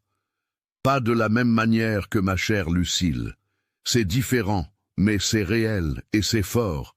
Et je vous aime. » Cécile sentit les larmes revenir, mais c'étaient de bonnes larmes cette fois. « Je vous aime aussi, » avoua-t-elle. « Je ne sais pas quand c'est arrivé, si c'est quand vous m'avez défendu contre mes frères, ou quand vous êtes tombé malade, et que je me suis réveillé en vous regardant, ou à un moment entre cela et maintenant. Mais c'est arrivé, et je vous aime. » Ils s'embrassèrent de nouveau, plus doucement cette fois, savourant le moment. Autour d'eux, le verger semblait célébrer, les arbres balançant dans la légère brise, les poires mûres pesant sur les branches, prêtes à être cueillies, tout comme leur amour était prêt à être pleinement vécu. Cette nuit-là, Cécile ne retourna pas dans sa chambre, elle resta avec Valentin et, pour la première fois depuis 3 ans, il ne dormit pas seul. Ils conversèrent tard, allongés côte à côte, les doigts entrelacés, partageant rêves et peurs et espoirs. Et quand ils s'endormirent enfin, ce fut un sommeil tranquille de ceux qui ont trouvé leur place. Les mois passèrent. L'automne arriva, peignant les arbres d'or et de rouge. Les récoltes furent bonnes, malgré toutes les difficultés. Valentin et Cécile travaillaient comme une équipe parfaite, chacun sachant instinctivement ce dont l'autre avait besoin. Elle apprit à travailler la terre. Il apprit à cuisiner ses recettes. Ils partageaient les tâches, partageaient les problèmes, partageaient les joies. La pression d'Armand continuait, mais ils avaient appris à survivre, malgré elle. Ils trouvèrent des fournisseurs dans d'autres villages, se firent des amis qui ne se souciaient pas des menaces du puissant fermier. Madame Claire et son mari devinrent des amis proches, rendant fréquemment visite, apportant un soutien moral et pratique. Mais la situation ne pouvait pas durer éternellement. Quelque chose devait céder. Le changement survint un froid matin de juin. Valentin était allé dans le village voisin chercher des semences quand il croisa le père Antoine sur la route. Le prêtre semblait perturbé. « Valentin !» l'homme l'appela, lui faisant signe de s'arrêter. « Je dois vous parler, c'est important. » Ils s'arrêtèrent à l'ombre d'un grand arbre. Le prêtre respira profondément avant de parler. « Monsieur Armand prépare quelque chose. » dit-il. « J'ai entendu des commentaires. Il veut porter l'affaire en justice, prétendre que le mariage a été fait sous la contrainte, que vous avez profité de la situation vulnérable de Cécile. » Valentin sentit la colère brûler. « C'est un mensonge, » dit-il entre ses dents. « Je sais, » dit le père Antoine. « J'étais là, je les ai mariés. Je sais que c'était un choix libre des deux, mais Armand a de l'argent et de l'influence. Il peut convaincre un juge d'annuler le mariage. Et si cela arrive, il forcera Cécile à retourner chez lui. »« Sur mon cadavre, » jura Valentin. « Cela pourrait en arriver là, » avertit le prêtre sombre. « Armand est un homme dangereux quand il est contrarié. Vous devez être prudent. » Valentin rentra chez lui, la nouvelle lourde dans sa poitrine. Il raconta tout à Cécile, qui devint pâle. La possibilité d'être forcé de retourner dans cette maison, à cette vie, était pire que la mort. « Je ne le permettrai pas, » promit Valentin. « Nous fuirons si nécessaire. Nous vendrons tout et recommencerons ailleurs, où il ne pourra pas nous atteindre. »« Et abandonner tout ce que vous avez construit ?» demanda Cécile. « Votre terre, votre maison, vos souvenirs de Lucille. »« Les souvenirs, je les emporte avec moi, dit-il. Et la terre n'est que la terre. Vous êtes ma famille maintenant. Là où vous êtes, c'est là que je suis. » Mais avant qu'ils ne puissent élaborer un plan, les choses se passèrent plus vite que prévu. 3 jours plus tard, 2 hommes de justice apparurent à la ferme avec un mandat. Armand avait obtenu une ordonnance du tribunal pour l'enquête sur le mariage. Cécile était convoquée pour témoigner et jusque-là, pour sa protection, elle devait rester sous la garde de son père. « Non, » dit Valentin bloquant la porte. « Elle ne partira pas. »« Ce n'est pas votre choix, » dit l'un des officiers. « C'est un ordre du juge. » Cécile retint le bras de Valentin. « Tout va bien, » dit-elle d'une voix plus ferme qu'elle ne le ressentait vraiment. « Je vais dire la vérité. Le juge verra que le mariage était légitime. » Valentin la regarda, la peur évidente dans ses yeux. « Et s'ils ne vous croient pas ? » ?»« Ils me croiront, » dit-elle avec une conviction qu'elle ne savait pas si elle avait, parce que c'est la vérité. Elle rassembla quelques vêtements dans un petit sac. Valentin l'embrassa fort sur le pas de la porte. « Je me battrai pour vous, » promit-il. « Je ferai tout ce qu'il faut pour vous ramener. »« Je sais, » dit-elle, ses yeux brillants de larmes non versées. « Je vous aime. »« Je vous aime aussi, » répondit-il. Les officiers l'emmenèrent. Valentin resta immobile au milieu de la cour, impuissant, voyant la femme qu'il aimait être emmenée. La maison qui avait repris vie grâce à sa présence semblait soudain vide de nouveau. Mais il n'allait pas abandonner, pas cette fois. Il chevaucha jusqu'à la maison de Madame Claire, raconta tout. Elle et son mari offrirent leur aide immédiate. « Nous allons parler à tous ceux que nous connaissons, » dit Madame Claire. « Nous allons raconter la vérité. Les gens doivent savoir quel genre d'homme est Monsieur Armand Moreau. » Valentin alla voir le père Antoine, qui promit de parler au juge, d'attester personnellement que le mariage était légitime. Il alla voir toutes les femmes pour qui Cécile avait cousu, leur demandant de témoigner de son caractère. Il alla voir les quelques commerçants qui faisaient encore affaire avec lui, leur demandant leur soutien. Et puis, il fit quelque chose qu'il n'avait pas fait depuis longtemps. Il alla à la messe du dimanche. L'église était pleine quand il entra. Les conversations cessèrent, toutes les têtes se tournèrent. Valentin s'avança jusqu'au premier rang, où il s'asseyait avant la mort de Lucille, et s'agenouilla. Il pria avec une ferveur qu'il n'avait pas ressentie depuis des années. Il ne pria pas pour le retour de Lucille, il pria pour avoir la force de se battre pour la femme qu'il aimait. Alors, le père Antoine monta à la chaire pour le sermon et fit quelque chose d'inattendu. « Aujourd'hui, je veux parler du jugement. » Il commença. De la facilité à juger les autres, mais de la difficulté à comprendre. De la façon dont parfois nous condamnons des gens pour des choix qui en réalité montrent du courage. L'Église devint absolument silencieuse. Tout le monde savait de qui il parlait. « Je connais un homme, continua le prêtre, qui a tout perdu et a vécu mort pendant des années, et je connais une femme qui a été expulsée de sa propre maison pour avoir refusé un mariage forcé. Ces deux-là se sont rencontrés, se sont aidés, se sont mariés de leur plein gré et sont maintenant punis pour avoir osé chercher le bonheur. Est-ce cela la justice ?» Il y eut des murmures dans l'église. Armand, qui était quelques rangs derrière, se leva furieux. « C'est absurde, tonna-t-il. Vous n'avez pas le droit de parler des affaires privées de ma famille. »« Si, j'ai le droit, » dit le père Antoine d'une voix ferme. Quand la justice est pervertie par l'orgueil et la vengeance, quand deux bonnes personnes souffrent à cause du caprice d'un homme puissant, Dieu voit tout, monsieur Armand Moreau, et il ne juge pas par la richesse ou le pouvoir, il juge par le cœur. Armand sortit de l'église en claquant des pieds, entraînant sa famille avec lui, mais beaucoup de gens restèrent. Et quand la messe se termina, plusieurs d'entre eux vinrent parler à Valentin, offrant leur soutien, disant qu'il témoignerait en sa faveur et celle de Cécile, si nécessaire. Madame Simone, qui lui avait tourné le dos quelques semaines auparavant, s'approcha les larmes aux yeux. « Je suis désolée, dit-elle. J'ai eu peur de déplaire aux Moreau, mais ce qu'ils vous font, à vous et à Cécile, est faux. C'est une bonne jeune femme, et vous êtes un homme bon. Je parlerai au juge. » D'autres suivirent. Un par un, les gens du village qui avaient été réduits au silence par la peur commencèrent à parler. La marée était en train de tourner. Pendant ce temps, à la ferme des Moreau, Cécile était enfermée dans sa propre chambre d'enfance. La porte était verrouillée de l'extérieur. Les fenêtres avaient des barreaux qui n'étaient pas là auparavant. Elle était prisonnière, littéralement. Son père venait la voir tous les jours, essayant de la convaincre de dire au juge que le mariage avait été forcé. « Vous avez juste à dire qu'il a profité de votre désespoir, » argumentait Armand, « que vous n'aviez pas le choix. Je m'occupe du reste. »« Jamais, » répondait Cécile toujours. « Le mariage était mon choix. Valentin ne m'a jamais forcé à rien. Je l'aime. »« Amour !» Le père cracha le mot avec mépris. « Vous ne savez pas ce qu'est l'amour. C'est la confusion d'une jeune femme désespérée avec un homme qui lui a donné un abri.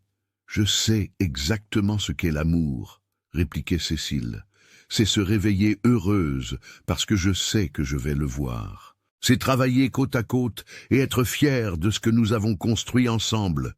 C'est avoir quelqu'un qui me respecte, qui me donne des choix, qui me fait me sentir précieuse.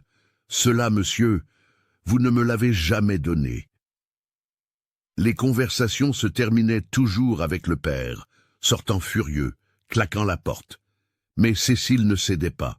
Elle passait ses journées à regarder par la fenêtre à barreaux, se demandant comment allait Valentin, s'il mangeait bien, s'il arrivait à gérer tout le travail seul. Elle pleurait de manque pendant les longues nuits froides. Si vous suivez cette histoire, et que vous encouragez l'amour de Valentin et Cécile, laissez un j'aime maintenant et partagez avec quelqu'un de spécial. L'audience avec le juge fut fixée un mois après la séparation forcée. C'était un jour froid et gris de juillet lorsque Cécile fut conduite au tribunal improvisé dans la maison du juge de paix du village. Valentin était déjà là, attendant dehors. Quand il la vit, son cœur se serra. Elle était plus maigre, pâle, avec de profondes cernes, mais quand leurs yeux se rencontrèrent, elle sourit. Elle sourit vraiment. Ce sourire qui illuminait tout. Ils ne purent pas parler. Les officiers gardèrent leur distance, mais le regard fut suffisant. Il transmit tout ce qu'ils avaient besoin de se dire. « Je t'aime, je vais bien. Nous allons surmonter cela. » L'audience fut longue et tendue. Armand présenta sa version, peignant Valentin comme un profiteur qui avait séduit une fille vulnérable. Il amena des témoins payés qui dirent avoir vu Valentin forcer Cécile à faire des choses. C'étaient des mensonges évidents, mais ils furent dits avec conviction. Puis ce fut le tour de la défense. Le père Antoine témoigna, racontant comment il avait assisté au développement de leur relation, comment il avait vu deux adultes faire le choix conscient de se marier. Madame Claire témoigna du caractère des deux. Madame Simone et d'autres femmes du village parlèrent de la façon dont Cécile était une travailleuse honnête, comment le mariage était clairement heureux. Et finalement, Cécile fut appelée. Elle se leva, les jambes tremblantes, mais la tête haute. Le juge, un vieil homme à l'expression sévère, la regarda par-dessus ses lunettes. « Mademoiselle Moreau, commença-t-il. « Madame Dubois, corrigea-t-elle d'une voix ferme. Mon nom est Cécile Dubois. » Il y eut un murmure dans la salle. Le juge frappa son marteau, demandant le silence. « Madame Dubois, alors, dit-il, racontez avec vos propres mots comment ce mariage s'est produit. » Cécile respira profondément, raconta tout. Comment elle fut expulsée de chez elle pour avoir refusé un mariage forcé, comment elle vécut seule, travaillant honnêtement, comment elle rencontra Valentin quand il était malade, comment il lui offrit un travail digne, comment la relation grandit naturellement, comment il ne la força jamais à rien, lui donna toujours des choix, comment ils tombèrent vraiment amoureux. « Et avez-vous aimé cet homme avant ou après qu'il ne vous propose le mariage ?» demanda le juge. « Avant, » répondit-elle sans hésiter. « Je l'aimais déjà quand j'ai accepté de me marier, et je l'aime encore plus maintenant. C'est le meilleur homme que j'ai jamais connu. Il me traite avec un respect que mon propre père ne m'a jamais donné. Il me fait me sentir précieuse. Il me donne envie d'être meilleure. Ce n'est pas de l'exploitation, c'est de l'amour véritable. Même si vous perdiez ce mariage, vous perdriez votre seule sécurité, fit remarquer le juge. Vous n'auriez plus rien. Je préfère n'avoir rien et être libre que tout avoir, et être prisonnière, dit Cécile, regardant directement son père. J'ai vécu des deux manières. Je sais ce qui est le mieux, et le mieux, c'est d'être avec un homme qui m'aime vraiment, même si nous devons manger du pain dur et vivre dans une humble maison. Le juge resta silencieux un long moment, l'étudiant. Puis il regarda Valentin. « Monsieur Dubois, levez-vous. » Valentin obéit, le cœur battant fort. « Aimez-vous cette femme ?» demanda le juge directement. « Oui, » répondit Valentin sans hésiter. « Plus que ma propre vie. Et si j'annule ce mariage maintenant, que ferez-vous ?»« Je me battrai, » dit Valentin, « de toutes les manières légales possibles. Je ferai appel. J'irai même jusqu'au gouverneur si nécessaire. » Et quand toutes les options légales seraient épuisées, il s'arrêta, regarda Cécile, puis se tourna vers le juge. « Je m'enfuirai avec elle où que ce soit nécessaire, car la vie sans elle n'est pas une vie qui vaille la peine d'être vécue. » Le juge secoua la tête, mais il y avait un petit sourire sur ses lèvres. « 60 ans sur le banc, et je suis encore surpris par les gens, » murmura-t-il. Puis il frappa son marteau. « Ma décision est la suivante. Je ne trouve aucune base légale pour annuler le mariage.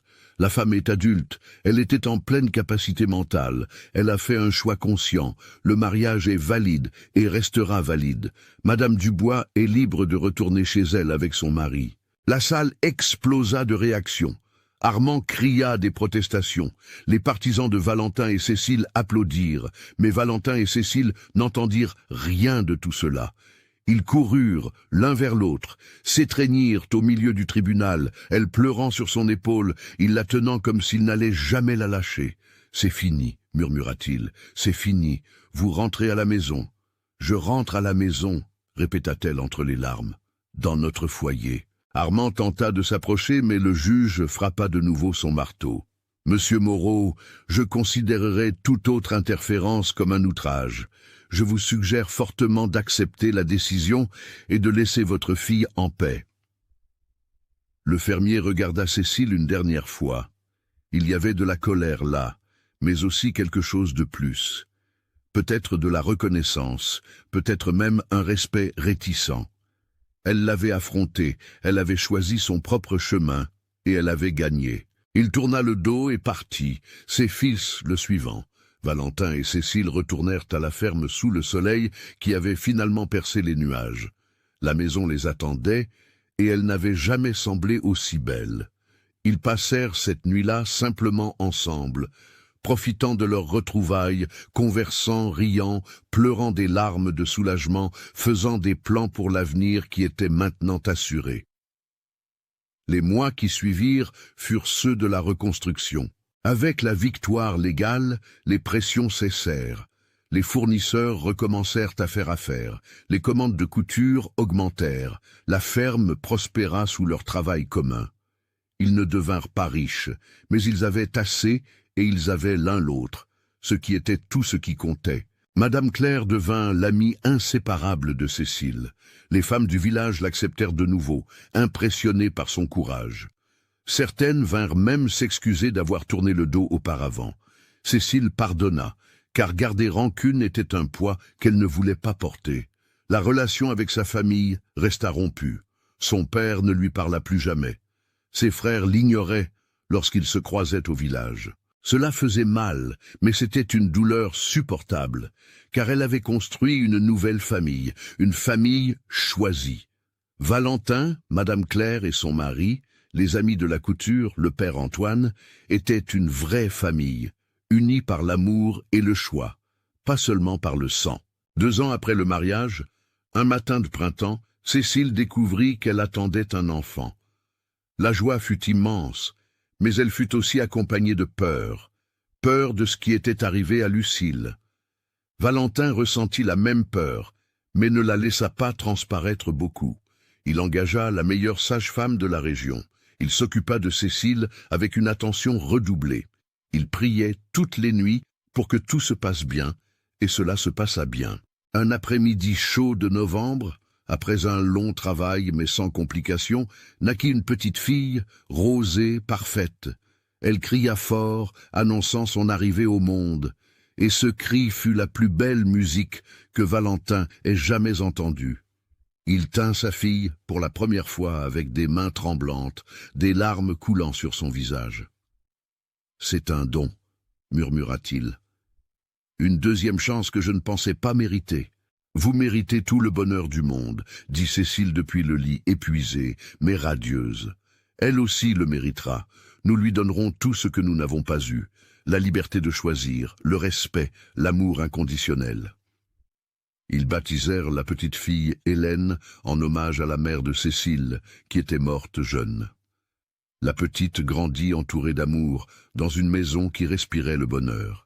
2 ans plus tard vint un garçon qu'ils baptisèrent Michel, et 3 ans plus tard encore une fille, Isabelle. La maison qui avait été morte quand Cécile était arrivée était maintenant pleine de vie. Des rires d'enfants, le bruit de pieds qui couraient, de la joie dans chaque recoin. Valentin se transforma en un père dévoué, qui jouait par terre avec ses enfants, qui racontait des histoires avant de dormir, qui enseignait avec patience. Cécile se transforma en une mère aimante, mais ferme, qui cousait des vêtements, qui faisait des gâteaux d'anniversaire, qui embrassait les peurs et célébrait les victoires. Les années passèrent, les enfants grandirent forts et en bonne santé. La ferme prospéra. Valentin et Cécile vieillirent ensemble, les cheveux devenant gris, les rides marquant leur visage, mais l'amour ne faisait que s'approfondir. Un après-midi d'automne, 20 ans après leur mariage, ils étaient assis sur le porche, regardant le coucher du soleil. Les enfants étaient déjà adultes. Hélène était maintenant mariée, vivant dans un village voisin. Michel aidait à la ferme, déjà un homme fait. Isabelle étudiait pour devenir enseignante. Valentin tenait la main de Cécile, les doigts entrelacés comme toujours. « Vous regrettez ?» demanda-t-il soudain. « De quoi ?» demanda-t-elle surprise. « De tout. D'avoir refusé le mariage que votre père voulait, d'avoir été expulsée, de m'avoir épousée, de toute cette lutte. » Cécile le regarda l'homme qu'elle aimait depuis tant d'années. Ses yeux étaient toujours les mêmes, marrons et doux, même avec les rides autour. Son visage était toujours le même avec la barbe maintenant complètement grise. Son cœur était toujours le même, bon et loyal. « Pas un instant, » répondit-elle. Chaque difficulté en valait la peine. Chaque larme, chaque peur, chaque moment difficile. Parce que cela m'a amené jusqu'à vous, m'a amené jusqu'à cette vie, jusqu'à cette famille, jusqu'à ce bonheur. Il porta sa main à ses lèvres et l'embrassa avec tendresse. « Moi non plus, je ne regrette rien, dit-il. Surtout pas de m'être réveillé ce jour-là et de vous avoir vu pencher sur moi. C'est le jour où j'ai recommencé à vivre. C'est le jour où j'ai aussi recommencé à vivre vraiment, acquiesça-t-elle. Avant cela, je ne faisais que survivre. » Ils restèrent dans un silence confortable, regardant le soleil descendre à l'horizon, peignant le ciel d'orange et de rose. Les années avaient été bonnes avec eux finalement. Ils avaient eu des pertes, bien sûr. Madame Claire était morte il y a 5 ans. Le père Antoine était également parti, mais les bons souvenirs restaient, réchauffant comme une braise. Monsieur Armand Moreau était mort 3 ans auparavant. Augustin l'avait fait savoir, mais n'avait pas invité Cécile aux funérailles. Elle ne s'en était pas souciée. Elle avait fait la paix avec cette partie de son passé il y a longtemps. Elle ne gardait pas rancune, mais ne prétendait pas non plus ressentir quelque chose qu'elle ne ressentait pas. Son père avait fait ses choix, elle avait fait les siens. C'était la vie. « Pensez-vous que nous avons eu la plus belle histoire d'amour ?» demanda Cécile soudain, se souvenant de la façon dont les gens du village décrivaient leur relation. Valentin réfléchit à la question. « Je ne sais pas si ce fut la plus belle, dit-il honnêtement. Mais ce fut la nôtre. Elle fut réelle. Elle fut difficile, mais elle en valait la peine. Elle fut construite avec des choix conscients, un travail acharné, un véritable engagement. Et pour moi, c'est plus beau que n'importe quel conte de fées. Pour moi aussi, acquiesça-t-elle en posant sa tête sur son épaule. Le soleil se coucha complètement, et les premières étoiles commencèrent à apparaître. À l'intérieur de la maison, ils entendaient Michel préparer le dîner. L'odeur de la cuisine maison flottait dans l'air. Bientôt, Isabelle arriverait du village. Ce serait une nuit ordinaire, un dîner en famille, des conversations autour de la table, des rires partagés. C'était une vie simple, mais c'était une vie pleine d'amour. Et au final, c'était tout ce qui comptait. De nombreuses années plus tard, alors qu'ils étaient très âgés, assis sur ce même porche qui avait été témoin de tant de moments importants, Valentin et Cécile étaient toujours côte à côte, leurs cheveux complètement blancs, leur corps affaibli par l'âge, mais leurs mains toujours entrelacées, l'amour toujours fort. Hélène rendait visite avec les petits-enfants. Michel s'occupait de la ferme qui serait un jour la sienne. Isabelle, maintenant une enseignante respectée, venait tous les week-ends. La maison continuait d'être pleine de vie, de plusieurs générations réunies, d'amour qui se multipliait. « Tu as été la meilleure chose qui me soit arrivée, Valentin, » dit-elle un de ces après-midi. Sa voix affaiblie par l'âge, mais ferme par conviction. « Nous avons été la meilleure chose l'un pour l'autre, » corrigea Cécile doucement. « Nous nous sommes sauvés mutuellement. » Et ils savaient que c'était vrai. Ils s'étaient rencontrés alors qu'ils étaient tous deux brisés, rejetés, seuls, et ensemble, ils avaient construit quelque chose de beau. Ils avaient prouvé que l'amour véritable n'est pas seulement une passion dévorante, c'est un choix quotidien, un travail commun. Un soutien mutuel dans les tempêtes, c'est construire une famille là où le sang n'atteint pas. C'est regarder la personne à ses côtés après des décennies et sentir encore son cœur se réchauffer. Leur histoire devint une légende à Saint-Georges. Les gens la racontaient à leurs enfants et petits-enfants, l'histoire du veuf solitaire et de la fille rejetée qui avait trouvé l'amour contre toute attente. Comment ils avaient affronté une famille puissante et avaient vaincu. Comment ils avaient construit un véritable bonheur sur les ruines de leur vie détruite. Et quand les gens demandaient quel était le secret, la réponse était toujours simple. Le respect, le travail commun et le courage de choisir l'amour, même quand le monde entier disait non. Ce fut la plus belle histoire d'amour entre le veuf solitaire et la fille rejetée que personne ne voulait. Une histoire qui prouva que parfois, les personnes que personne ne veut sont exactement celles qui méritent d'être aimées avec le plus d'intensité. Que le rejet du monde ne définit pas la valeur, que la solitude n'a pas besoin d'être permanente, et que l'amour véritable, une fois trouvé, vaut chaque bataille, chaque larme, chaque moment difficile, car au final, ce qui importe n'est pas comment l'histoire commence, mais comment elle se déroule. Et Valentin et Cécile ont écrit leur histoire avec courage, dignité et un amour qui a résisté au temps et à toutes les adversités. Et ils vécurent heureux, non pas parce que tout fut facile, mais parce qu'ils affrontèrent tout ensemble.